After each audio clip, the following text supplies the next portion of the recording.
Hey everybody, it's Lon.TV, and we're taking a look today at the OnePlus 3. It is the hottest smartphone of the hour, and we'll be putting it through its paces. Now, if you're not familiar with OnePlus, they make some really nice smartphones. They kind of came out of nowhere a few years ago, and they came up with a phone that costs $399 and looks and performs as well as many higher-end devices that cost a few $100s more, and this one is no exception. It's probably the nicest phone they have made. It's not perfect, but I think for a lot of folks who want a really nicely performing phone, this is probably one of the fastest phones on the market, if not the fastest phone on the market at the moment, and you'll get a pretty good deal on here, especially if you are a game player and looking for some good performance. Now, before we get into the review, I do want to mention, in the interest of full disclosure, that OnePlus sent the phone to the show free of charge for us to review. What I'm going to do is hang on to this for a few months. We're going to do some of our Android app testing on it, and then we'll do a giveaway on it in a few months when we're done. So definitely stay tuned for the channel, and we'll let you know when that's going to happen. However, nobody is paying for this review. All the opinions you're about to hear are my own, and nobody is reviewing this content before it is posted. So let's get into the hardware here and have a look. And the thing that really stood out for me right off the bat was the display. It's hard not to miss it because obviously it is most of the device here, but it really looks nice. This is an AMOLED display, 5.5 inches. It is only 1080p because we're now seeing, of course, Quad HD and 4K displays on these phones. But to be honest with you, if you took this and put it up against any other smartphone out there with a Quad HD or better display, you're going to have a hard time finding any real differences. It really looks nice. The color is exceptionally well balanced for an OLED display. It really shows you how far these have come along. Tremendously good viewing angles on it. Really, really nice overall. The only complaint I have is that they put a screen protector on here for you. And this is not one of those temporary protectors. It's like a real protector. And you can see it here. It doesn't cover the entire screen. So some of the screen will come out from under that protector. So if you don't like that, I would take it off. But it is there to protect the device over time, but it can certainly work without it. And I did find that out in like reflective light, like you're seeing here, it does cloud the image up a little bit. So when I was out in the sun with it earlier, I really wanted to kind of peel it off and see what it looked like underneath there, but I wanted to leave it on just to show you all, so I'll probably be taking it off in the near future. But from what I could see underneath that film, it really does look like it does well out in direct sunlight, which is actually one of the selling points of the display here. Inside, it is immensely powerful. It has a Snapdragon 820 quad-core processor at 2.2 gigahertz, 6 gigabytes of RAM. It's probably the most RAM I have ever seen on an Android device, and that even includes those wicked powerful Nvidia Shield TVs. So a lot of memory on here, which is going to be great for games, great for multitasking, being able to do a lot more in the background with it. It's DDR4 RAM also, so very fast RAM. 64 gigabytes of onboard storage. It's a little bit faster than your standard eMMC storage, so you'll have a little bit better performance on reading and writing as well.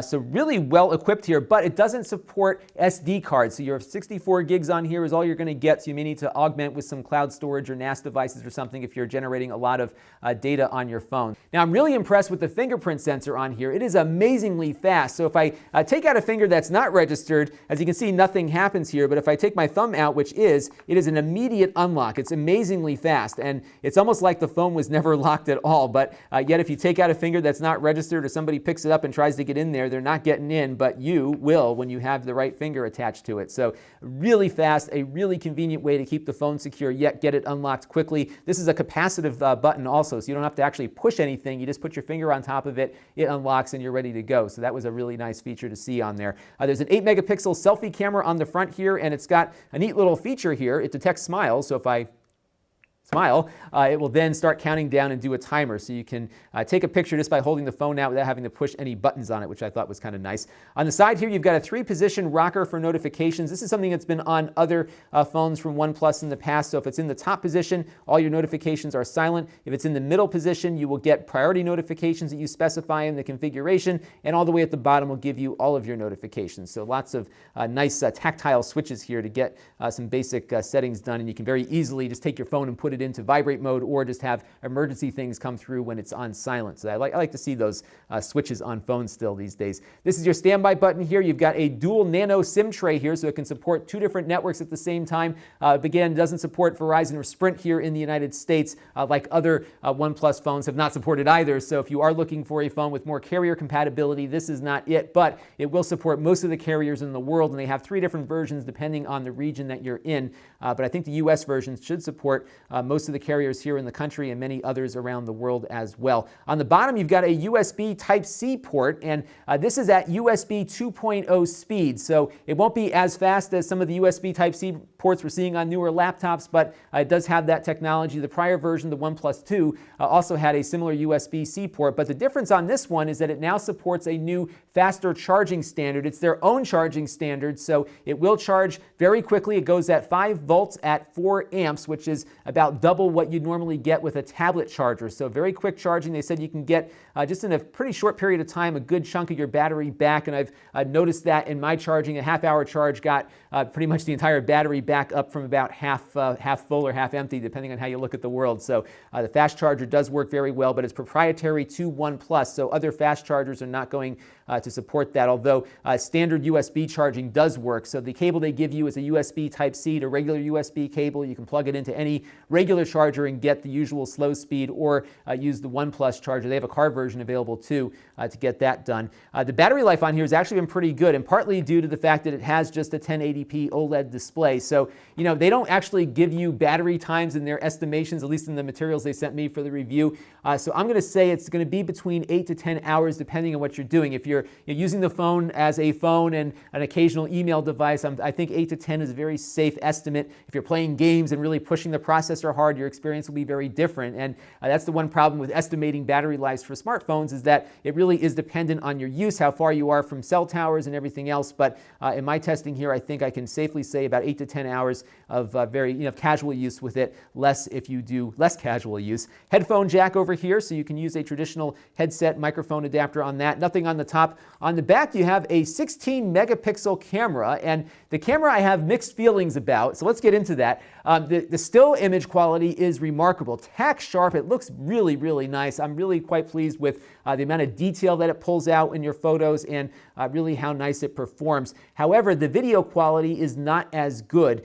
So what I'm finding here is a lot of compression artifacts, especially when I'm shooting at 4K. You'll see those in there. That's not a YouTube glitch. That's what actually came out of this camera. I was looking at those videos before on the phone thinking, oh, it must be something wrong with the phone's playback. Maybe there's just a glitch with the flash memory or something. But sure enough, when I copied the files over to my Mac, I'm seeing this noise and these compression artifacts pretty consistently. So it's compressing the heck out of these files, and it's unnecessary given how much space you have on the phone. And there doesn't seem to be a way to adjust the compression settings on the video. I think that might be something that's fixable in softwares. Maybe we'll see a software update that addresses that. If they do fix it, we'll come back and look at it. However, one thing I did note is that it does not shoot 1080p at 60 frames per second. It only does 30. So if you are looking for a phone that does 1080p 60, this one doesn't appear to do it. I could not find any settings to change it out of that 1080p 30 mode. There's just a pretty basic setting to go from 4K to 1080p, but no frame rate adjustments. So it is a little lacking on the video, but the photo quality is really good. It does have optical image stabilization as well as electronic image stabilization. However, I didn't find it to be working as well as I would have expected. So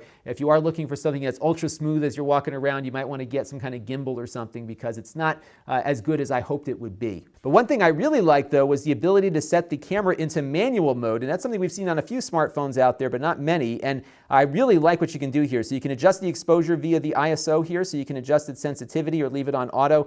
You can go down into the white balance here as well and kind of adjust your white balance on the fly too, which is really cool. And then you can even go into the shutter speed here to give yourself some better opportunities on some action shots, and you get a real-time look as to what those settings are going to do for your shot. So you can see exactly what these manual settings will do to your photographs. It's kind of a neat way to learn photography, actually. If you've never worked with a manual camera before, this is a really good way to experiment. It doesn't have an f-stop setting because it's locked at 2, but you can at least understand the differences between the different ISO settings and different shutter speeds. What's really neat, though, is it has a manual focus also, so you can use the little slider here and adjust the focus as you're playing around with things here in manual mode. So really, really cool settings on here on the camera. And this is really an exceptional still camera, and it really does have a lot of focus, if pardon the pun, on the still photography here. They also have a RAW mode too, so you can shoot in RAW and then post-process on your computer with your favorite photo editing software too.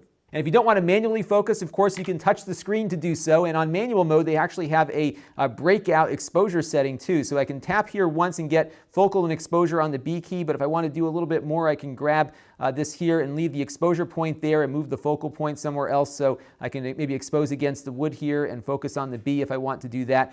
In regular photo mode, they have a little less granularity to that feature, so you can just tap to focus, but you can also tap on something here and then adjust the exposure here just by dragging around that little dial there. So it's not the most complicated interface. It's pretty simple actually, but it's nice to be able to make some of these fine adjustments, and the manual settings are definitely a great thing to have.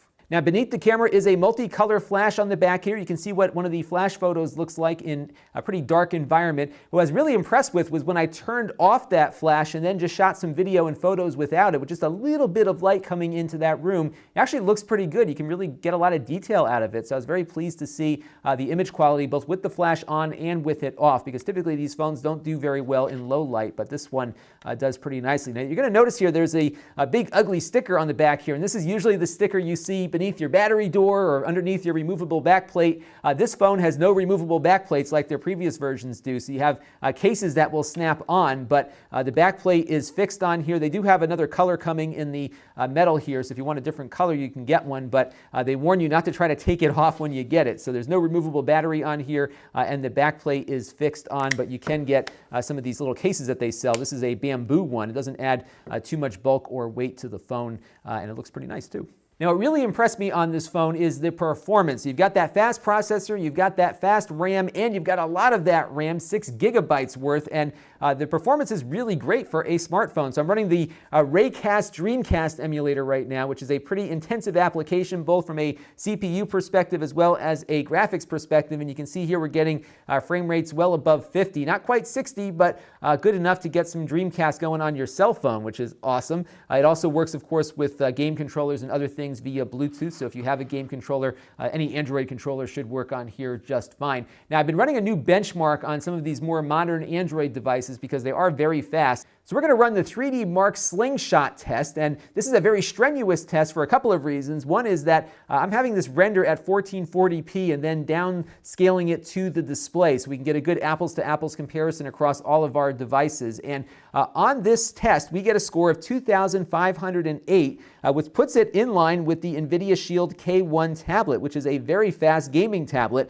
This phone, with a few exceptions in the physics tests, is as fast. So you're going to get really good gaming performance out of here. It really toasts the iPhone 6s, and it's certainly faster than the Moto X Pure Edition we looked at last year. So for Android gamers, I think this is going to be a very good choice because you've got a lot of memory in here, 6 gigabytes of RAM that is also very fast and driving the CPU and GPU to deliver some exceptional gaming performance. In fact, this is the fastest smartphone I have tested here on the channel to date. So this is going to really deliver great performance at, I think, a pretty reasonable price when you stack this up against similar phones that offer similar performance and features. It really is quite a performer. But the biggest gripe I have at the moment is with the video quality. A couple of issues there. We saw the compression artifacts when we were shooting 4K. Very noticeable. It's definitely degrading the quality of the video. So when you don't have a lot of motion on screen, you can see how good the video looks, but fast motion really starts to deliver some artifacts. And I think that's something they can fix in software. One thing they may not be able to fix in software, though, is the lack of 1080p 60 frames per second recording support. So that's a big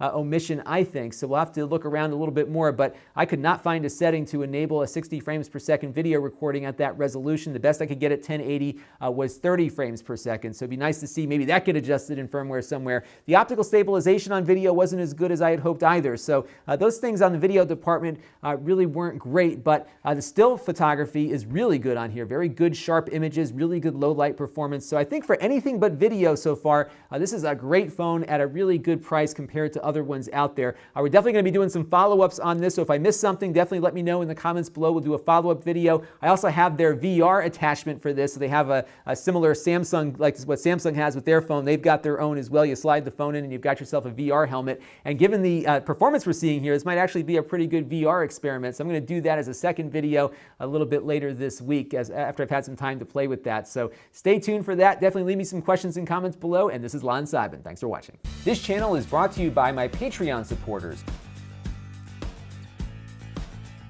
If you want to help the channel, you can by contributing as little as $1 a month. Head over to Lon.TV/Patreon to learn more. And don't forget to subscribe. Visit Lon.TV/S.